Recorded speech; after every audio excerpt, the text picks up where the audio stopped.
पर ये नियम बना रखा है कि वो आप दैनिक वेतनभोगी को परमानेंट नहीं करा जाएगा। मैं आपको बताना चाहता हूं कि अभी 14 अप्रैल आने वाला है और 14 अप्रैल को बाबा साहब अम्बेडकर की जन्म तारीख है।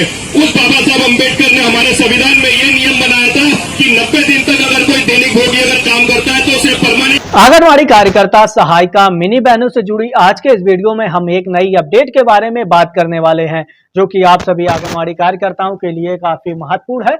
आप लोग पहले इस पूरी वीडियो को अंत तक जरूर देखें। करा जाएगा, ये कानून उन्होंने बनाया था संविधान में, पर बहुत दुख की बात है कि अटल बिहारी वाजपेयी सरकार जब इस देश में आई तो उन्होंने इस कानून को नेस्तनाबूद कर दिया।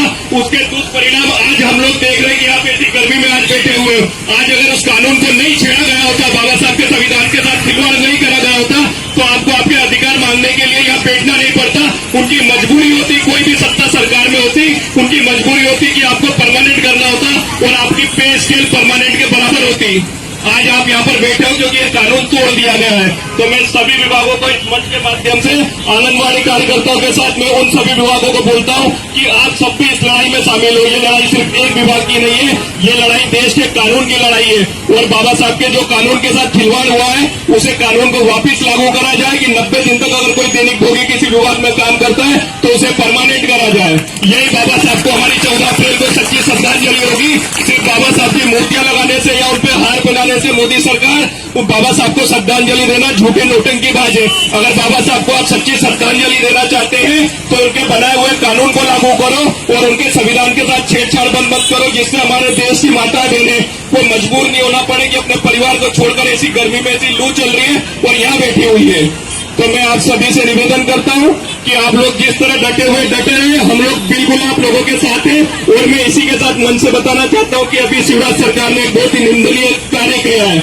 जब दमोह में हमारी माता बहनें आंगनबाड़ी कार्यकर्ता वहां बैठी हुई थी, अधिकारी आए और बलपूर्वक उनके तंबू अम्बू सब उखाड़ कर फेंक दिए गए।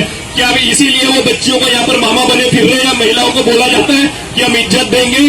दलित तबके और हमारे जो दैनिक वेतनभोगी है गरीब तबका, इनको गले लगाने से या इनकी सिर्फ बात करने से, मंच से बड़ी बड़ी बोलने से इनका भला नहीं होगा। अगर शिवराज सरकार सही में इनका भला चाहते हो तो इनकी स्थिति इनके घर पर जाकर देखो कि आपकी योजनाओं को ये घर घर जाती है। भले दवाई बांटने का काम हो, जनगणना का काम हो, कुछ भी हो, आप एसी में बैठ के नियम बनाते हो और घर घर जाने का काम ये माता बहनें करती है।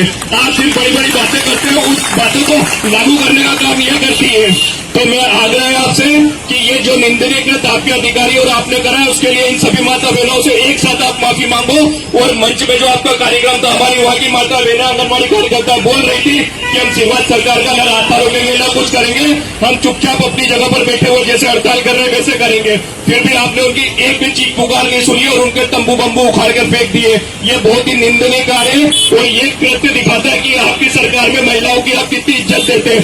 आप इस प्रदेश के मुख्यमंत्री, आपका फर्ज बनता था कि आपके कार्यक्रम को छोड़कर सबसे पहले आप उन माताओं बहनों के बीच में जाते और पूछते कि आप हमारे प्रदेश की, मैं मुख्यमंत्री हूं इसका और आप मेरी बहनें हो और मेरी भांजियां हो, तो आपका दर्द हमें बताओ, हम यहीं पर अभी सब लागू करेंगे उसको।